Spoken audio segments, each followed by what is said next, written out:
Hello दोस्तों, नमस्कार। स्वागत है आपका हमारे यूट्यूब चैनल देवभूमि स्टडी पॉइंट में। आप सभी कैसे हैं मित्रों? मैं उम्मीद करता हूं आप सभी लोग स्वस्थ होंगे, मस्त होंगे तथा आपकी स्टडी काफ़ी ज़्यादा अच्छी चल रही होगी दोस्तों। साथियों, मैं आज आपके साथ डिस्कस करने वाला हूं इंडियन हिस्ट्री के कुछ महत्वपूर्ण प्रश्न। और ये सभी प्रश्न दोस्तों मैंने विगत वर्षों में जो हमारी परीक्षाओं में इतिहास से प्रश्न बने हैं वहां से मैं आप लोगों के लिए प्रश्न लेकर के आया हूं। तो आप लोग अगर भी वीडियो पर आए हैं, वीडियो पर अंत तक बने रहिएगा दोस्तों। सभी प्रश्नों को अटेंड कीजिएगा। मैंने इन सभी प्रश्नों के साथ साथ आपको कुछ एक्स्ट्रा फैक्ट्स भी बताए हुए हैं जिससे कि आप लोगों को आपके आगामी एग्जाम में हेल्प जरूर हो जाएगी। साथियों, मैं इससे पहले आपको भारतीय इतिहास, भारतीय राज व्यवस्था यानी पॉलिटी और साथ ही साथ में भारतीय भूगोल और दोस्तों भूगोल के ऊपर भी आपको कई सारी वीडियोस में दे चुका हूं और उन सभी वीडियोस का लिंक मैं डिस्क्रिप्शन बॉक्स में शेयर कर दूंगा। आप लोग वहां जाकर के उन वीडियोस को भी चेक कर सकते हैं। आपको आपके जीके जीएस के पोर्शन में वो काफ़ी ज़्यादा हेल्प पहुंचा देंगे। साथियों, आप लोगों का ज़्यादा समय ना खराब करते हुए वीडियो को प्रारंभ करते हैं। लेकिन एक रिक्वेस्ट आप सभी से कि अगर आप लोगों को वीडियो कंटेंट इन्फॉर्मेटिव लगता है दोस्तों तो मेरे चैनल को जरूर सब्सक्राइब कर लीजिएगा, वीडियो को लाइक कर दीजिएगा। प्रारंभ करते हैं दोस्तों। पहला प्रश्न हमारा, बंगाल में सामाजिक धार्मिक सुधारों में अग्रदूत आत्मीय सभा की स्थापना किसने करी थी? आपके ऑप्शन है स्वामी विवेकानंद, राजा राम मोहन राय, दयानंद सरस्वती या फिर केशव चंद्र सेन।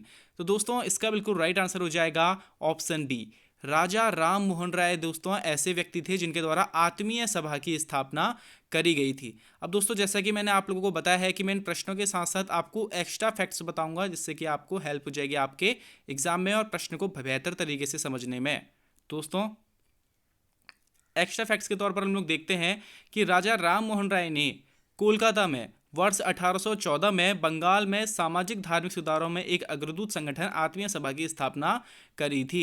अब देखिए दोस्तों, इसमें आपने क्या ध्यान में रखना है कि कोलकाता में स्थापना करी है आत्मीय सभा की और किस वर्ष करी है, तो 1814 में करी है राजा राम मोहन राय ने। अगला प्रश्न दोस्तों हमारा, गांधी जी ने चंपारण सत्याग्रह किस वर्ष में किया था? आपके ऑप्शन है वर्ष 1914 में, वर्ष 1915 में, वर्ष 1916 में या फिर वर्ष 1917 में। तो दोस्तों इसका बिल्कुल राइट आंसर हो जाएगा ऑप्शन डी, वर्ष 1917 में गांधी जी ने चंपारण सत्याग्रह प्रारंभ किया था।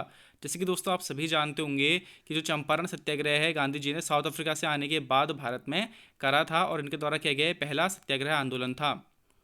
दोस्तों इसके बारे में डिटेल देखते हैं तो वर्ष 1917 का चंपारण सत्याग्रह गांधी जी भारत में गांधी जी के नेतृत्व में किया गया पहला सत्याग्रह आंदोलन था। तो दोस्तों ये प्रश्न बनता है कि गांधी जी के द्वारा भारत में किया गया पहला सत्याग्रह आंदोलन कौन सा था? तो दोस्तों चंपारण सत्याग्रह आप लोगों ने ध्यान रखना है वर्ष 1917 का। अब दोस्तों ये चंपारण सत्याग्रह जो था ये एक किसान विद्रोह था जो ब्रिटिश औपनिवेशिक काल के दौरान भारत के बिहार के चंपारण जिले में हुआ था, जिस कारण से इसे चंपारण सत्याग्रह भी हम लोग कहते हैं।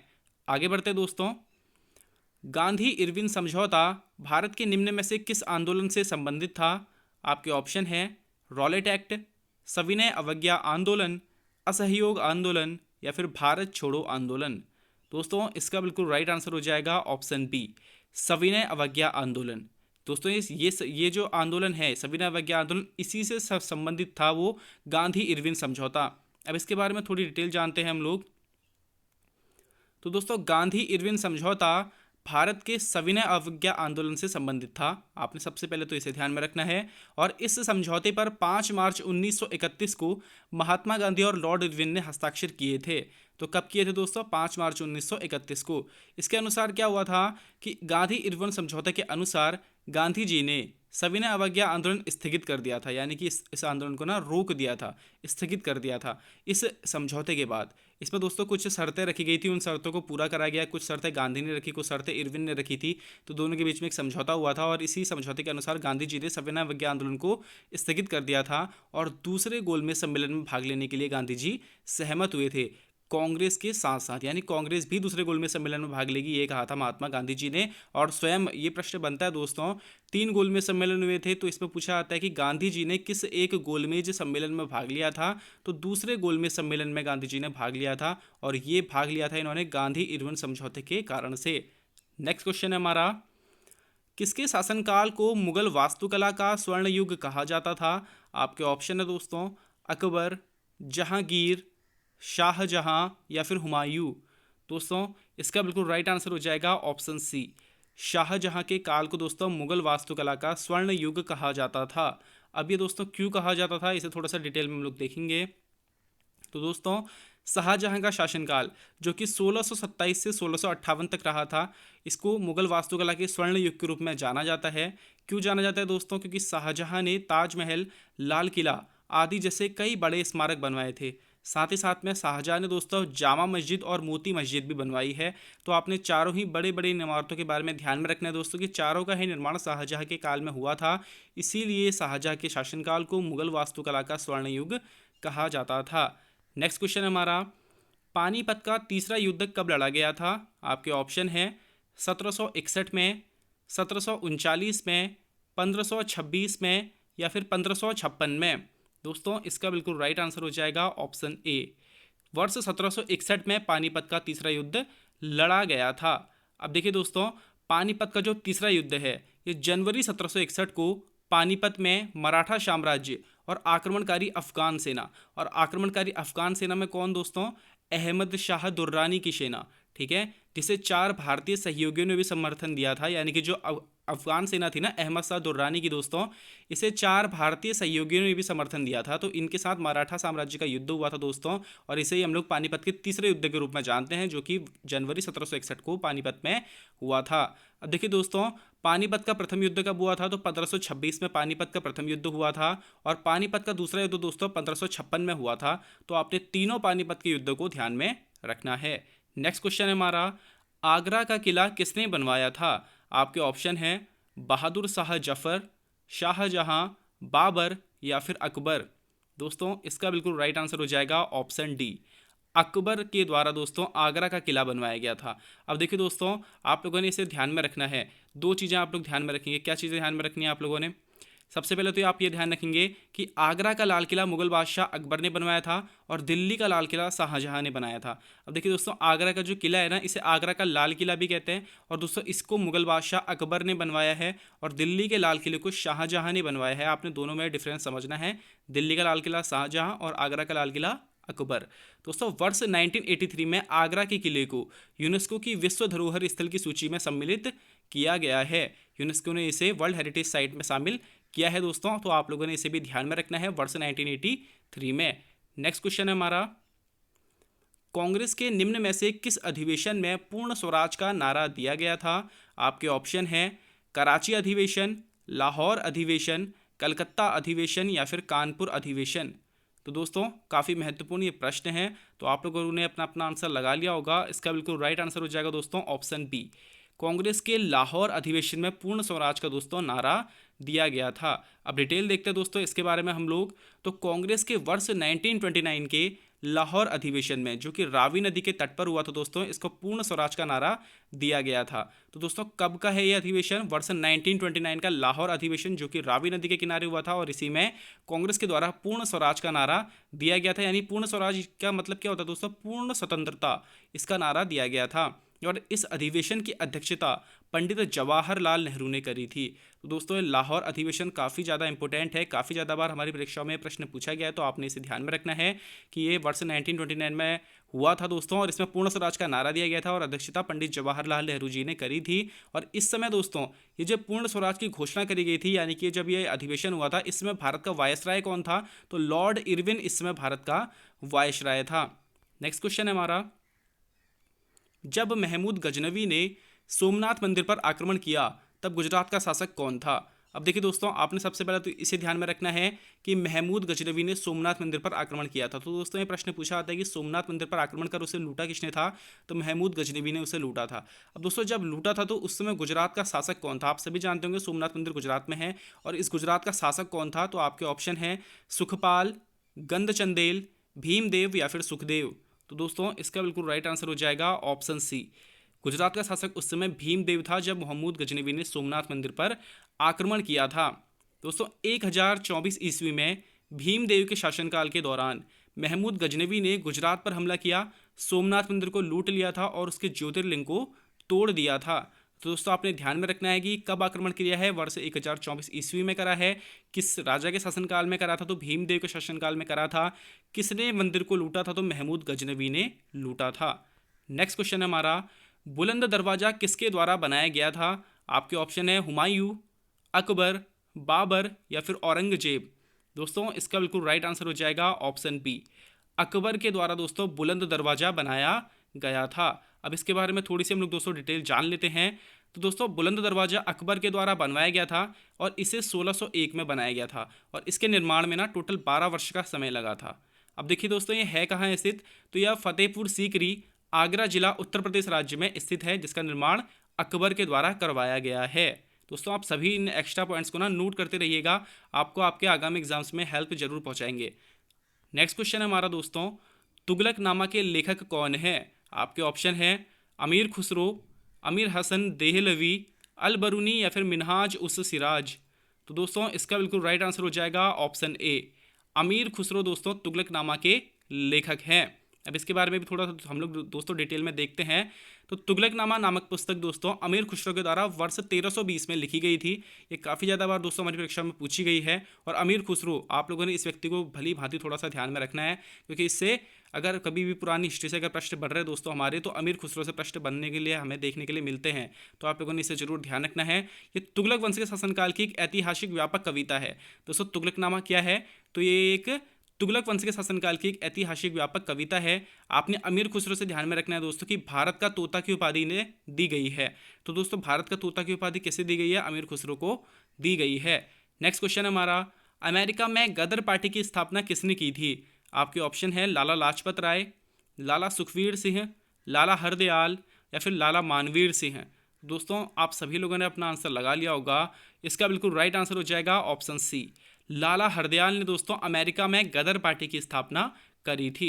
अब इसके बारे में दोस्तों हम लोग डिटेल जान लेते हैं। तो अमेरिका के सैन फ्रांसिस्को में दोस्तों गदर पार्टी की स्थापना वर्ष 1913 में लाला हरदयाल के द्वारा करी गई थी। तो दोस्तों आपने ध्यान में रखना है कहाँ करी गई है? अमेरिका के सैन फ्रांसिस्को में करी गई है। कब करी गई है दोस्तों? वर्ष 1913 में लाला हरदयाल के द्वारा गदर पार्टी की स्थापना करी गई है। और इसके अध्यक्ष कौन थे दोस्तों? तो गदर पार्टी के अध्यक्ष सोहन सिंह थे। नेक्स्ट क्वेश्चन है हमारा, कांग्रेस का विभाजन किस अधिवेशन में हुआ था? आपके ऑप्शन है कानपुर अधिवेशन, सूरत अधिवेशन, लाहौर अधिवेशन या फिर कलकत्ता अधिवेशन। दोस्तों इसका बिल्कुल राइट आंसर हो जाएगा ऑप्शन बी, कांग्रेस का विभाजन दोस्तों सूरत अधिवेशन में हुआ था। हुआ क्या था दोस्तों इसमें कि दो दल बन गए थे। अब इसके बारे में दोस्तों थोड़ा सा डिटेल में देखते हैं। वर्ष 1907 में सूरत में ताप्ती नदी के किनारे कांग्रेस का अधिवेशन हुआ था और इसमें कांग्रेस का विभाजन हो गया था। दोस्तों सूरत अधिवेशन, इसको हम लोग सूरत अधिवेशन के नाम से जानते हैं। और इस सूरत अधिवेशन में कांग्रेस के दो दल बन गए थे, एक था गरम दल और एक था नरम दल। जो कि दोस्तों गरम दल था वो थोड़ा सा अंग्रेजों को हड़का कर या फिर डरा धमका के आक्रमण करके उनका विरोध करना चाहता था, जबकि जो नरम दल था वह सत्याग्रह यानी कि आंदोलनों के माध्यम से, नॉर्मल इसके माध्यम से अंग्रेजों को कमजोर करना चाहते थे। तो दोस्तों कांग्रेस के दो दल बन गए थे किस अधिवेशन में? वर्ष 1907 के सूरत अधिवेशन में। और दोस्तों इस सूरत अधिवेशन की अध्यक्षता किसने करी थी? तो दोस्तों रास बिहारी बोस, जो कि खुद एक गरमपंथी नेता थे, गरम दल के नेता थे दोस्तों, वह उस समय इस अधिवेशन की अध्यक्षता कर रहे थे वर्ष 1907 के सूरत अधिवेशन की। आपने इन सभी फैक्ट्स को ध्यान में रखना है। नेक्स्ट क्वेश्चन हमारा, सिंधु घाटी सभ्यता की खोज किसने की थी? आपके ऑप्शन है राखाल दास बनर्जी, दयाराम साहनी, यज्ञदत्त शर्मा या फिर गोपाल मजुमदार। तो दोस्तों इसका बिल्कुल राइट आंसर हो जाएगा ऑप्शन बी, सिंधु घाटी सभ्यता की खोज दोस्तों दयाराम साहनी जी के द्वारा करी गई थी। अब इसके बारे में हम लोग थोड़ा सा डिटेल में देखते हैं। तो सिंधु सभ्यता की खोज दोस्तों राय बहादुर दयाराम साहनी जी ने वर्ष 1921 में करी थी। कब करी थी दोस्तों? वर्ष 1921 में करी थी। बाकी दोस्तों आपने ध्यान में रखना है कि मोहनजोदड़ो की खोज प्रसिद्ध इतिहासकार राखाल दास बनर्जी ने वर्ष 1922 में करी थी। तो दोस्तों काफ़ी इजी रहेगा आप लोगों के लिए सन याद करना। वर्ष 1921 में सिंधु सभ्यता की खोज दयाराम साहनी और वर्ष 1922 में मोहनजोदड़ो की खोज राखाल दास बनर्जी ने करी है। 21-22 से आप लोग ध्यान में रख सकते हैं। नेक्स्ट क्वेश्चन है हमारा, भारत में शिलालेखों का प्रचलन सर्वप्रथम किसने किया था? आपके ऑप्शन है बिंदुसार, चंद्रगुप्त मौर्य, सम्राट अशोक या फिर श्रीगुप्त। तो दोस्तों इसका बिल्कुल राइट आंसर हो जाएगा ऑप्शन सी, सम्राट अशोक के द्वारा दोस्तों भारत में शिलालेखों का प्रचलन किया गया था। अब इसके बारे में भी थोड़ी सी हम लोग डिटेल में देखते हैं।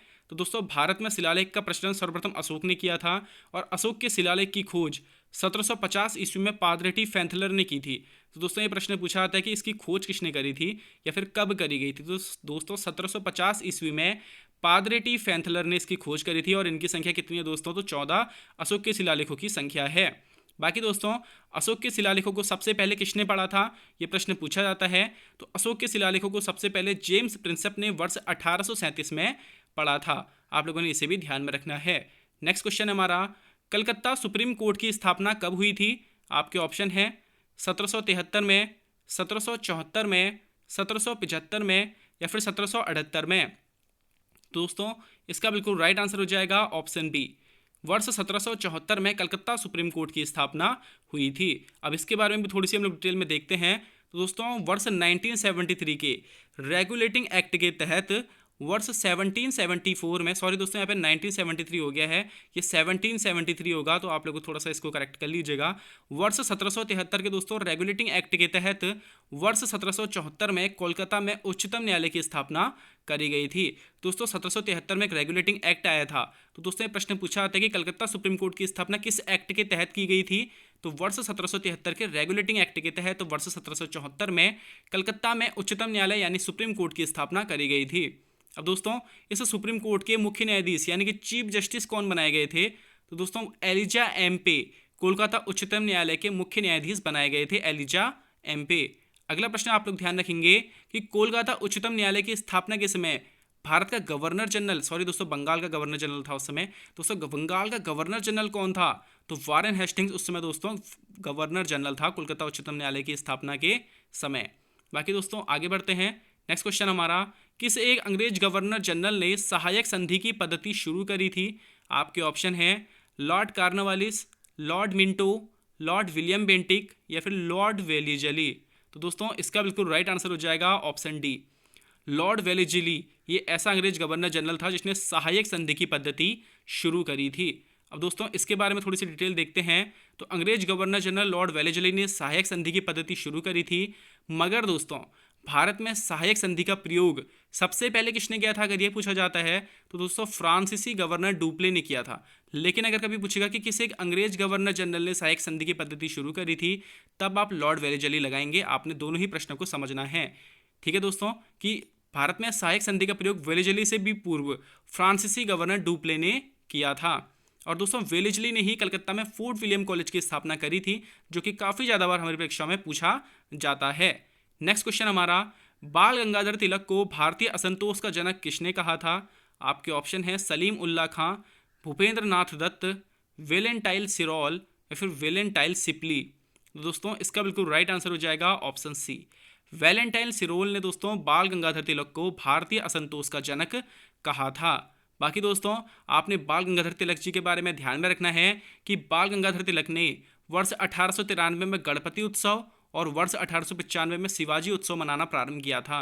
तो दोस्तों उस समय ये सभी उत्सव नहीं मनाए जाते थे, लेकिन इसको मनाना प्रारंभ किया किसने, बाल गंगाधर तिलक जी ने। तो दोस्तों कब से किया है, तो गणपति उत्सव और शिवाजी उत्सव, गणपति उत्सव दोस्तों 1893 से और शिवाजी उत्सव दोस्तों 1895 से मनाना बाल गंगाधर तिलक जी ने प्रारंभ किया था। अगला प्रश्न है दोस्तों हमारा, भारत छोड़ो आंदोलन की शुरुआत कब हुई थी। आपके ऑप्शन है 8 अगस्त 1943 को, 9 अगस्त 1942 को, 8 अगस्त 1942 को या फिर 9 अगस्त 1943 को। तो दोस्तों इसका बिल्कुल राइट आंसर हो जाएगा ऑप्शन बी, 9 अगस्त 1942 को दोस्तों भारत छोड़ो आंदोलन की शुरुआत हुई थी। बाकी दोस्तों इसके बारे में फैक्ट थोड़ा सा देख लेते हैं हम लोग। तो दोस्तों इस आंदोलन की शुरुआत 9 अगस्त 1942 को मुंबई से हुई थी। तो दोस्तों तब बम्बई कहा जाता था। तो बम्बई से दोस्तों भारत छोड़ो आंदोलन की शुरुआत 9 अगस्त 1942 को करी गई थी और इसी दिन दोस्तों ऑपरेशन जीरो हॉर प्रारंभ कर दिया गया था अंग्रेजों के द्वारा। और ये ऑपरेशन जीरो हॉर पूछा जाता है दोस्तों कि कब लागू किया गया था, तो 9 अगस्त 1942 को लागू किया गया था। क्या था दोस्तों ये, इसके तहत ना कांग्रेस के बड़े नेताओं को गिरफ्तार किया जा रहा था ताकि वो लोग अपने इस आंदोलन को पूरे भारत में फैला ना सकें। बाकी दोस्तों इसी भारत छोड़ो आंदोलन के दौरान गांधी जी ने करो या मरो का प्रसिद्ध नारा दिया था। आप लोगों ने इस तथ्य को भी ध्यान में रखना है। नेक्स्ट क्वेश्चन हमारा, महात्मा गांधी ने कांग्रेस के किस अधिवेशन की अध्यक्षता करी थी। आपके ऑप्शन है कानपुर अधिवेशन, बम्बई अधिवेशन, कलकत्ता अधिवेशन या फिर बेलगांव अधिवेशन। तो दोस्तों इसका बिल्कुल राइट आंसर हो जाएगा ऑप्शन डी, महात्मा गांधी ने दोस्तों कांग्रेस के बेलगांव अधिवेशन की अध्यक्षता करी थी। अब दोस्तों इसके बारे में थोड़ा सा देख लेते हैं। दोस्तों महात्मा गांधी कांग्रेस के अध्यक्ष कितनी बार रहे थे, अगर आपसे पूछा जाए तो दोस्तों सिर्फ एक बार, और कहाँ चुने गए थे दोस्तों? तो कांग्रेस के बेलगाम अधिवेशन, जो कि दोस्तों वर्ष 1924 में हुआ था, इसके अध्यक्ष महात्मा गांधी चुने गए थे। आपने इस प्रश्न को भी ध्यान में रखना है, काफी ज्यादा बार दोस्तों हमारी परीक्षा में पूछा गया है। और आज का दोस्तों अंतिम प्रश्न है, गौतम बुद्ध के घर त्यागने को बौद्ध धर्म में क्या कहा गया है? आपके ऑप्शन है महापरिनिर्वाण, महाभिनिष्क्रमण, धर्मचक्र प्रवर्तन या फिर निर्वाण। तो दोस्तों इसका बिल्कुल राइट आंसर हो जाएगा ऑप्शन बी। गौतम बुद्ध के दोस्तों घर त्यागने को बौद्ध धर्म में महाभिनिष्क्रमण कहा गया है। अब थोड़ा सा डिटेल देखते हैं दोस्तों हम लोग इनके बारे में। तो दोस्तों महात्मा बुद्ध के घर त्यागने को महाभिनिष्क्रमण कहा गया है, आपने इसे तो ध्यान में रखना है। साथ में आप लोग ध्यान रखेंगे कि गौतम बुद्ध ने अपना प्रथम उपदेश सारनाथ में दिया था। कहाँ दिया था दोस्तों? सारनाथ में दिया था, जिसे बौद्ध ग्रंथों में धर्मचक्र प्रवर्तन कहा गया है। तो दोस्तों कई ज़्यादा बार हमारी परीक्षा में पूछे जाते हैं कि धर्मचक्र प्रवर्तन किसे कहा गया है? तो बुद्ध के प्रथम उपदेश देने को धर्मचक्र प्रवर्तन कहा गया है। और गौतम बुद्ध ने दोस्तों अपना प्रथम उपदेश कहाँ दिया है? तो सारनाथ में दिया था। बाकी दोस्तों गौतम बुद्ध की मृत्यु को बौद्ध धर्म में महापरिनिर्वाण कहा गया है। आपने इन सभी तथ्यों को तीनों को ध्यान में रखना है दोस्तों, ये तीनों काफ़ी ज़्यादा हमें कंफ्यूज करते हैं। बाकी दोस्तों आप लोग मुझे कमेंट बॉक्स में बताइएगा आपको क्लास कैसी लगी है। अगर आप लोगों को किसी प्रकार का कोई सजेशन मुझे देना है तो आप लोग मुझे कमेंट बॉक्स में जरूर दे सकते हैं दोस्तों। बाकी आप लोगों को अगर वीडियो कंटेंट इन्फॉर्मेटिव लगा है तो दोस्तों वीडियो को लाइक करके चैनल को जरूर सब्सक्राइब कर लीजिएगा। और सभी वीडियोज जो मैंने डिस्क्रिप्शन बॉक्स में डाली है दोस्तों, आप लोग वहाँ जाकर के उन वीडियोज़ को भी चेक कर सकते हैं। बाकी दोस्तों आपको आपके आगामी एग्जाम्स के लिए हार्दिक शुभकामनाएं, बधाइयाँ देते हुए मैं अपनी वाणी को विराम देता हूँ दोस्तों।